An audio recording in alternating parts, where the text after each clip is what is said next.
Falas de Lula sobre o Sérgio Moro na semana passada seguem repercutindo negativamente no governo.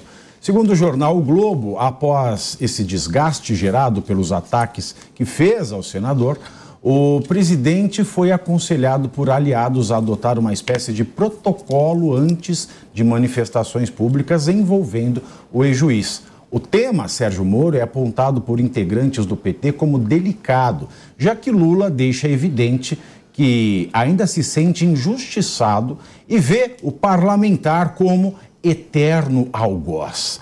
A assessoria do presidente considerou como positivo o cancelamento da viagem à China, já que o presidente está recluso no Palácio da Alvorada por conta da pneumonia e isso evita novas falas polêmicas. Bom, esse plano do PCC para atacar as autoridades, inclusive o Sérgio Moro, não é novidade. Chefes da facção criminosa aparecem em investigações da Polícia Federal há anos, sempre tramando atentados contra delegados federais, agentes e diretores do sistema penitenciário federal, até planejamento de explosão de prédios públicos e torres de transmissão, em modelo de atuação copiado das Farc da Colômbia, que são as Forças Armadas Revolucionárias da Colômbia, que foram desarticulados por policiais. Bom, meus queridos, e aí, será que o Lula vai obedecer aí alguma orientação, Capês? Olha, eu acho meio complicado a assessoria querer censurar ou limitar o que ele vai dizer. Ele não vai aceitar isso. Ele vai dizer assim, se vocês acham que vocês falam melhor, vocês vão ter concorrido no meu lugar. Então, em primeiro lugar, eu acho que uma tentativa de estabelecer um protocolo não será respeitada pelo presidente Lula. E o que é, de certa forma, ruim para ele mesmo, porque ele está falando as coisas de impulso, sem pensar, ele está rancoroso demais, está vingativo, até se compreende, que ele esteja, do ponto de vista dele, da perspectiva dele, que ele esteja assim se sentindo, e também, ao mesmo tempo, não é o Lula de 2003, 4, 5, 6 até 2010. É um Lula hesitante entre cumprir promessas demagógicas de campanha irrealizáveis e descer do palanque e começar a fazer aquilo que tem que ser feito para a recuperação da economia. Por outro lado, ele está falando com muita espontaneidade, está muito leve e solto, e isso não é bom. Ele dizer que vai ferrar o Moro foi um desastre. Agora, pior ainda, foi tentar minimizar o que a Polícia Federal conseguiu desvendar, que era o plano efetivamente para matar o Moro e outras autoridades. E chamou o Flávio Dino de arapuqueiro, Então, ao falar isso, aí foi realmente...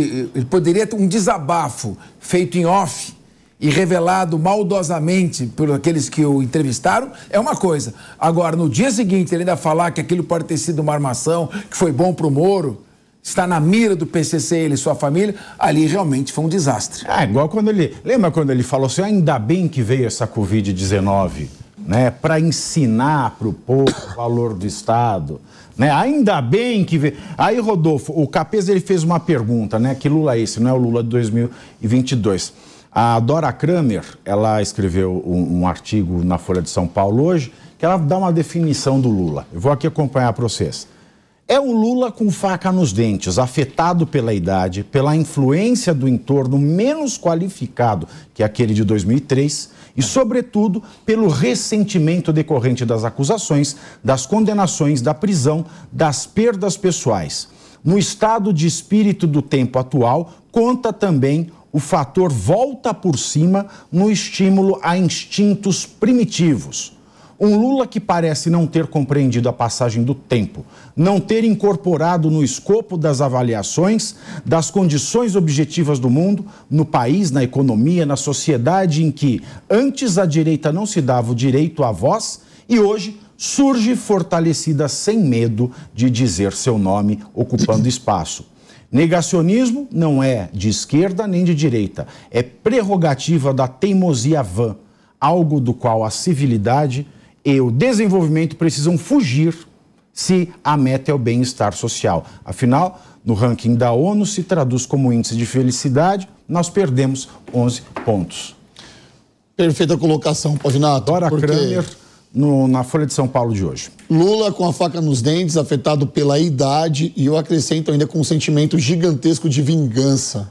Que esse é um grande motivo pelo qual... Sangue no zóio e faca nos dentes. É isso. Poucas, como diz lá na quebrada, poucas. Mas eu sempre escutei de algumas pessoas, eu não circulava nesse meio da política aqui, e eu creio que muita gente que nos assiste também não circula no meio da política, mas começa a ter uma ideia do que de fato... Mas a política circula no nosso meio.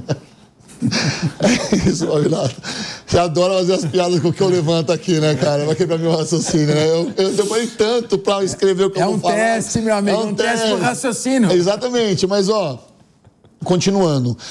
E eu conversava com pessoas que acreditavam no Lula, e ainda eu converso com pessoas que acreditam no Lula. E essas pessoas, há alguns anos atrás, sustentavam a ideia de que o Lula era uma pessoa muito inteligente.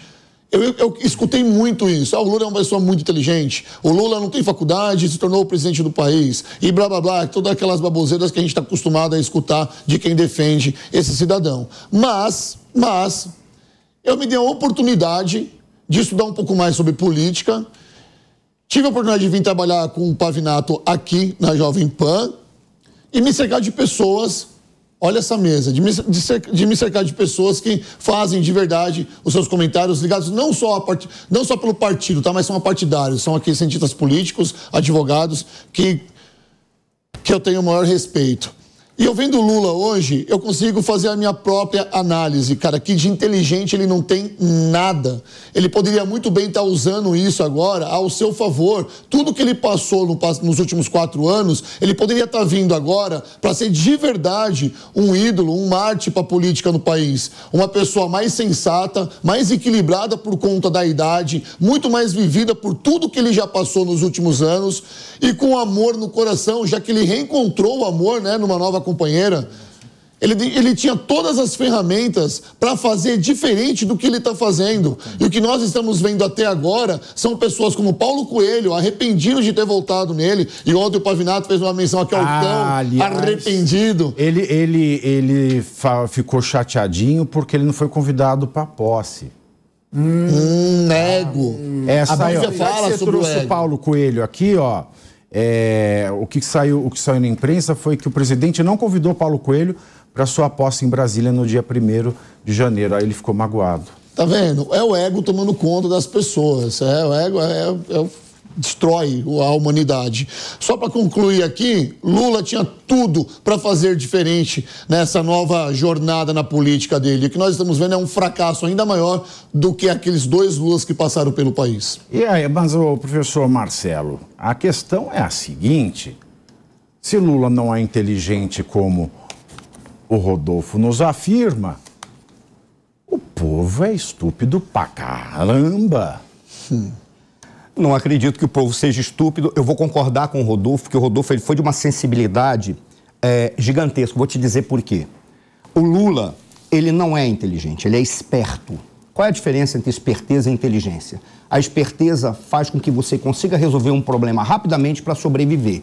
A inteligência te garante viver por muito tempo, porque você consegue construir cenários para o futuro e tentar se adaptar, fazer um planejamento.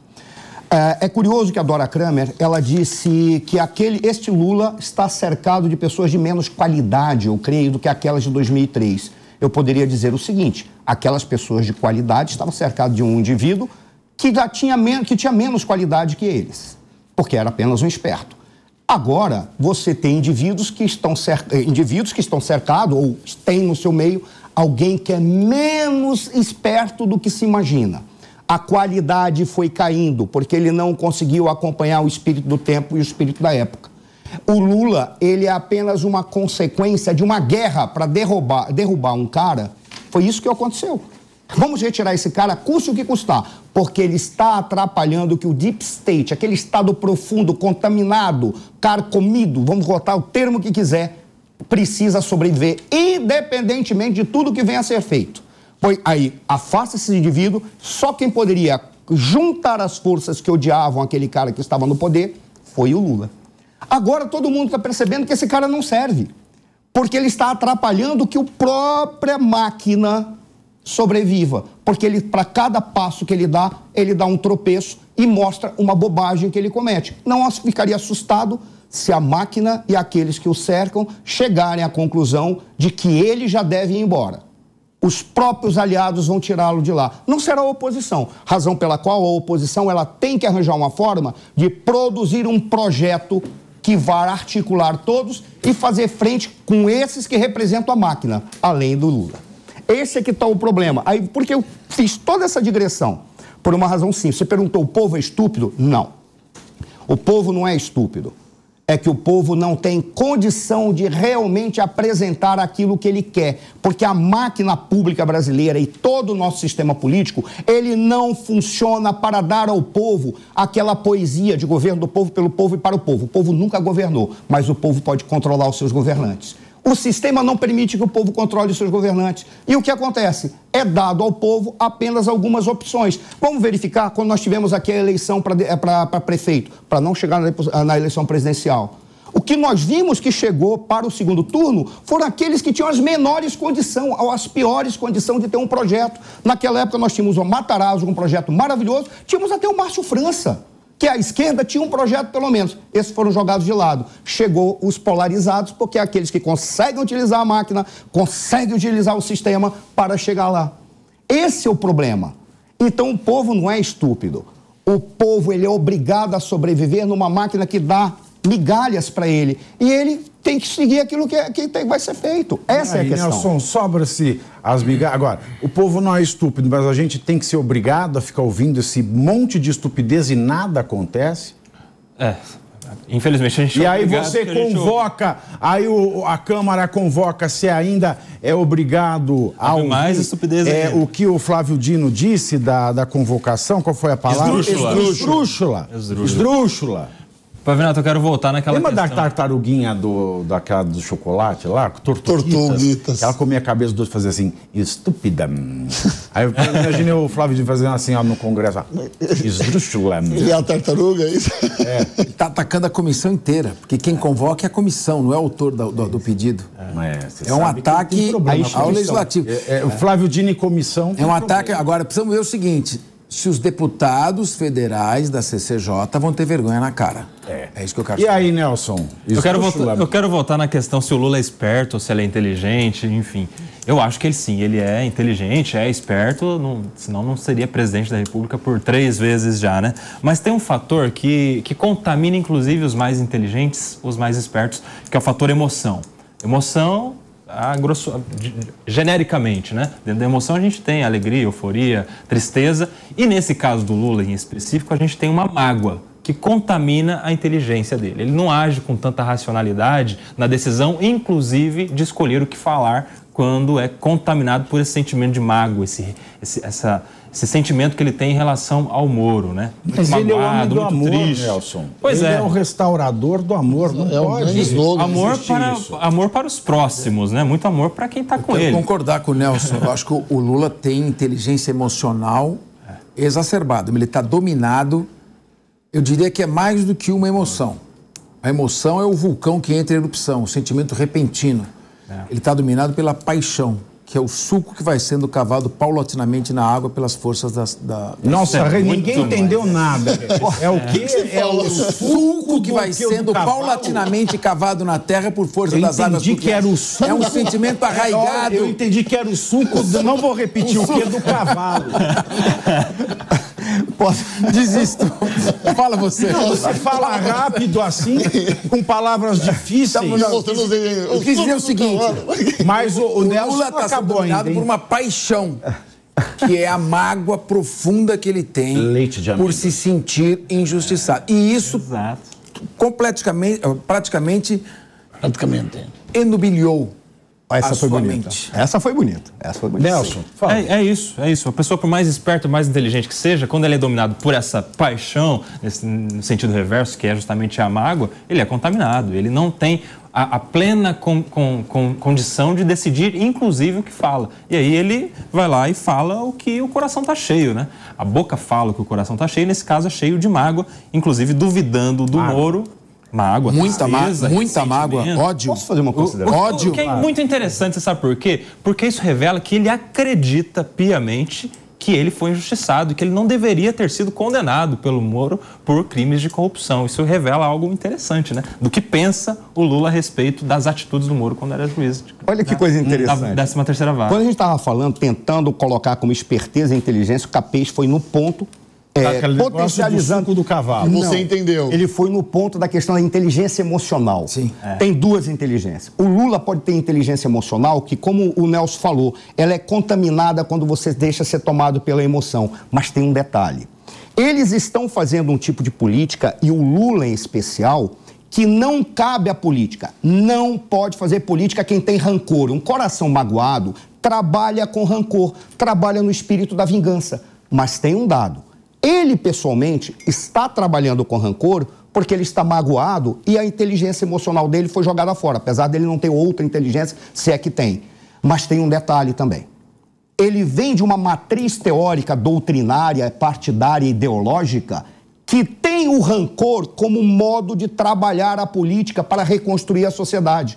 Porque a matriz marxista, progressista, digam o nome que vocês quiserem, ela trabalha retirando da política todos aqueles que são seus inimigos estruturais. É o capitalista, é o empreendedor, é a propriedade. É a política do injustiçado. É a política do injustiçado. Então eu tenho que fazer a política do rancor. E a política do rancor divide em amigo e inimigo. Quem é meu inimigo? Sem pena. Agora imagina um Nossa, cara... isso me lembra um Esse é o problema. primeiro-ministro italiano. Qual deles? Benito. Ah, o Benito.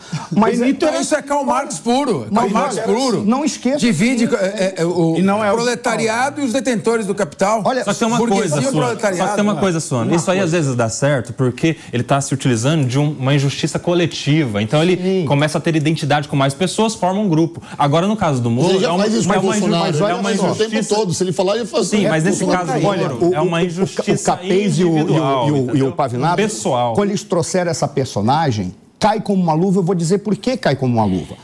Porque as pessoas não podem esquecer que o Benito Mussolini... Cuidado com a luva, porque a luva tirou o J. Simpson. Tá bem, mas não vai me tirar, não. Continuando. Aquilo cai como uma luva por quê? Porque o Benito Mussolini, ele veio de um partido socialista, ele teve a matriz marxista. Começa com certeza. Antes de criar o fascismo. Com certeza. Aí ele descobre que dentro da lógica do inimigo, dizer que o inimigo é uma classe é muito difícil. Porque é uma classe social. Então vamos arranjar inimigos que eu possa mobilizar o povo. É por isso que o Bolsonaro é o inimigo, é porque o Moro é inimigo, porque todo mundo que ele pode colocar pontualmente, porque assim ele mobiliza. Está na lógica do fascismo. Claro. O fascismo ele só consegue trabalhar se ele arranjar um inimigo, for socialista e mobilizar todos para derrotar esse inimigo. E agora eu tenho uma pergunta. Aí o nós contra eles. Eu tenho uma pergunta. Exatamente. É isso aí. Eu tenho Matriz uma pergunta. marxista. Cai como uma luva. Para todos vocês que, se vocês não fizeram, vocês conhecem alguém que tenham feito, mudaram lá a fotinho, lá, o avatar do Twitter, do Facebook, do Instagram, do Orkut, né? Vocês colocaram aquele avatar antifa, não sei o que é antifa, antifascista.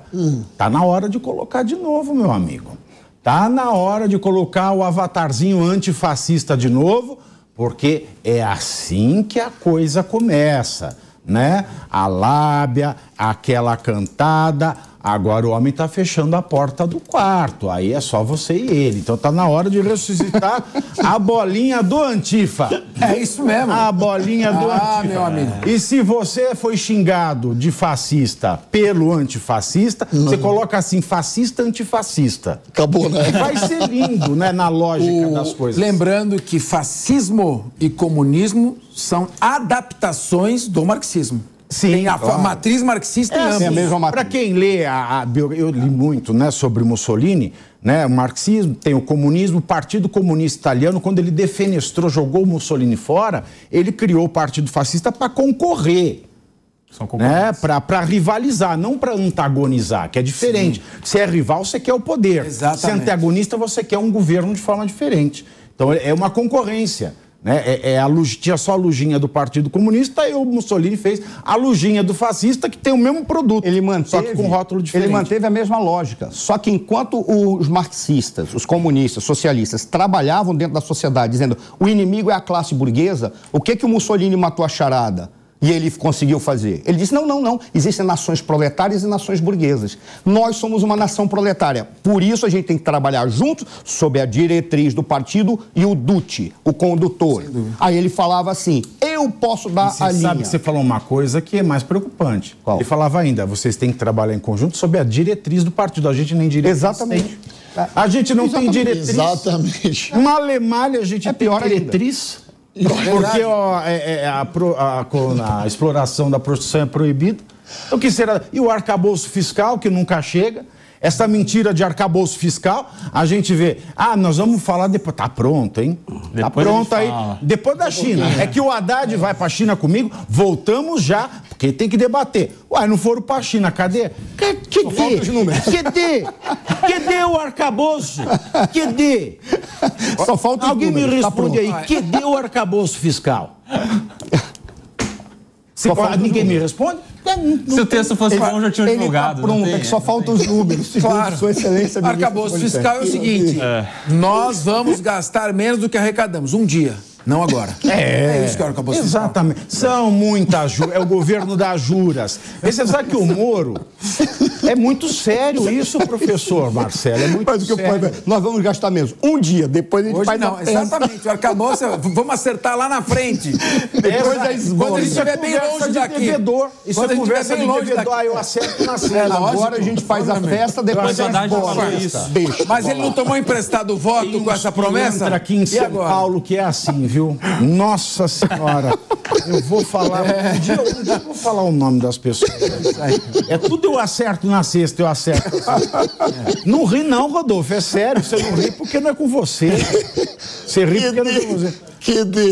É a pergunta que o pessoal Na verdade, faz. não é o arcabouço fiscal, é o cala-boca fiscal. A minha avó sempre perguntava, não sei o que, cadê o arcabouço fiscal? Agora, você sabe... Vou dar um minuto aqui pro Rodolfo. Rodolfo precisa se recuperar. Ai, meu Deus do céu. E o pior é que o assunto é sério. O assunto é sério. Falei pra você parar de fazer palhaçada. Dá um close no Rodolfo chorando, gente. Ele tá em lágrimas. Tá chorando, olha só. Meu Deus do céu. Ele tá em lágrimas. 3h25 da tarde. Um assunto sério desse. Devo, Ele tá chorando. arcabouço fiscal, devo, Toma não o meu lenço. nego e não Toma o meu pago. lenço. Toma o meu lenço. Ele tá chorando pelo Brasil. Olha só.